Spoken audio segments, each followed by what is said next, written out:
Guys, this is Shahab sir.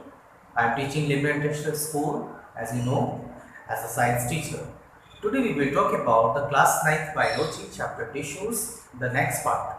Previous part we have to talk about the meristematic tissues. In this video, we will talk about the permanent tissue. So now we will start. Permanent tissues. It is composed of those cells which have lost their capability to divide it. They have definite shape and size and thickness. It may be dead or living. Means ये जो permanent tissues होते हैं ये क्या करते हैं, अपनी ability को खो देते हैं. ऐसे सेल जो अपनी एबिलिटी को लूज कर देते हैं. Which types of ability, capability, मतलब कि वो अपने शेप को चेंज करना, अपने साइज को चेंज करना, यानी कि अपने जो नेचुरल फंक्शंस हैं उनको करना वो बंद कर देते हैं. ऐसे टिश्यूज को हम लोग बोलते हैं permanent tissues. Types of permanent tissue, first is simple tissues and second is complex tissues. That means simple tissues, it is made up of only one cells, and the complex tissues, it is made up of many types of cells. So we will talk about simple permanent tissues. These are made up of 6 types of tissue. ये जो tissues होते हैं वो सिर्फ एक ही जैसे दिखने में भी एक जैसे होते हैं और फंक्शन को क्या करते हैं, एक ही जैसा फंक्शन करते हैं. ऐसे टिश्यूज को हम लोग बोलते हैं सिंपल परमानेंट टिश्यूज. और सिंपल परमानेंट टिश्यूज भी जो है वो 2 टाइप्स के होते हैं. पहला होता है प्रोटेक्टिव टिश्यू और दूसरा होता है आपका सपोर्टिंग टिश्यूज. तो जो हमारे प्रोटेक्टिव टिश्यूज होते हैं it is consist of 2 main word. First is epidermis and second is cork और फिलियम. यानी कि हमारा जो प्रोटेक्टिव टिश्यू है वो 2 पार्ट से मिलकर बना है.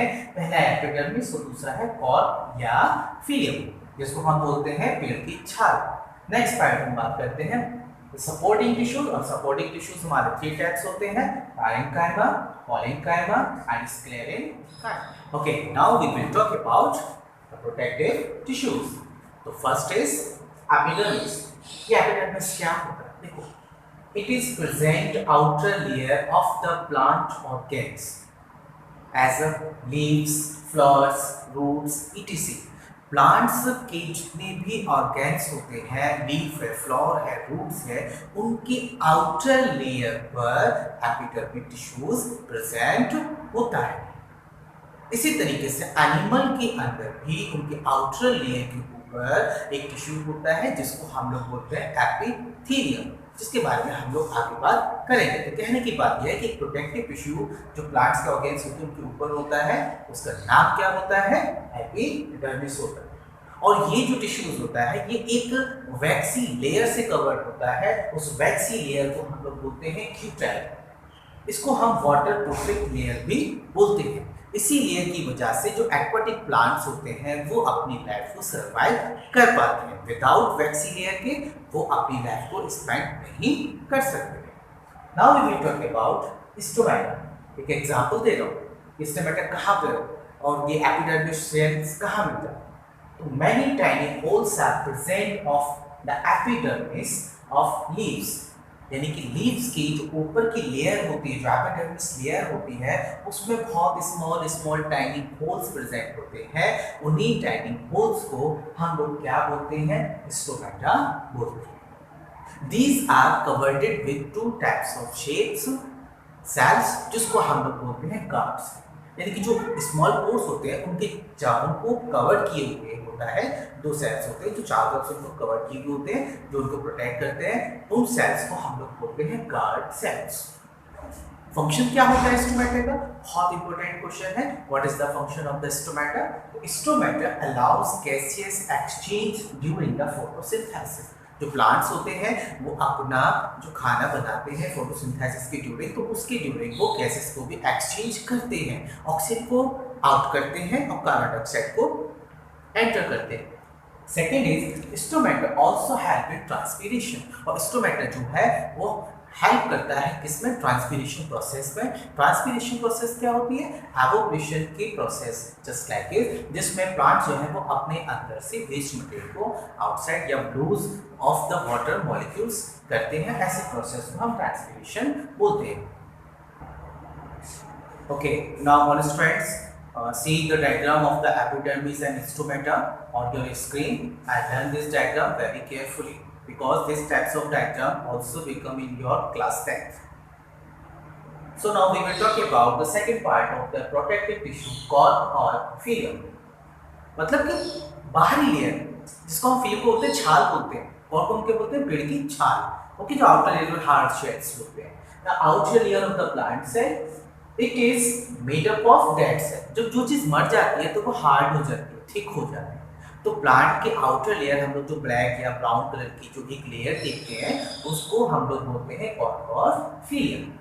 ठीक है. ये डेड सेल की बनी होती है, थिक सेल वॉल, और इनकी जो सेल वॉल होती है वो भी कैसी होती है, मोटी होती है. They have not this intercellular space. अगर इनके पास इंटरसेलुलर स्पेस होता तो ये हार्ड नहीं होते, ये लूज होते, ये फ्लेक्सिबल होते. बट इनके पास इंटरमैलिकुलर सेल नहीं होता है, इसलिए कैसे होते हैं, ये tight. Now what is the function? Function is there, it prevent plant from infections और मैकेनिकल इंजरी. ये प्रोवाइड करते हैं प्लांट को बाहरी इन्फेक्शन से और मैकेनिकल सपोर्ट प्रोवाइड करते हैं. यानी कोई भी एक्सीडेंट, बहुत ज़्यादा हवा चले या बहुत ज़्यादा आंधी आ जाए तो ये अपने आप को उससे रोक कर रखते हैं. Second, provide the toughness to the plant, और ये प्लांट को टफनेस यानी कि हार्डनेस प्रोवाइड करता है.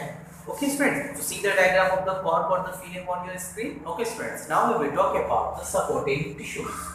Supporting tissues are also divided into three parts. So first we will talk about the parenchyma tissues. What is parenchyma tissues? There are some important points. It is thin walled cell composed of living cell. ये कैसे होते हैं? ये बेटा thin cell wall के बने होते हैं और ये किसके बने होते हैं? living cell. Clear? Second point is there. Its shape is oval spherical. इनकी जो शेप होती है ज्यादातर वो किस फॉर्म में मिलती है, या तो ओवल शेप की होगी या स्फेरिकल शेप की होगी. Third point, it is present in leaves, roots and stems of the plants. Function, what is the function?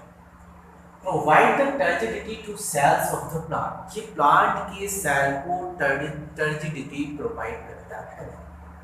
Photosynthesis process भी करने में ये हेल्प करते हैं.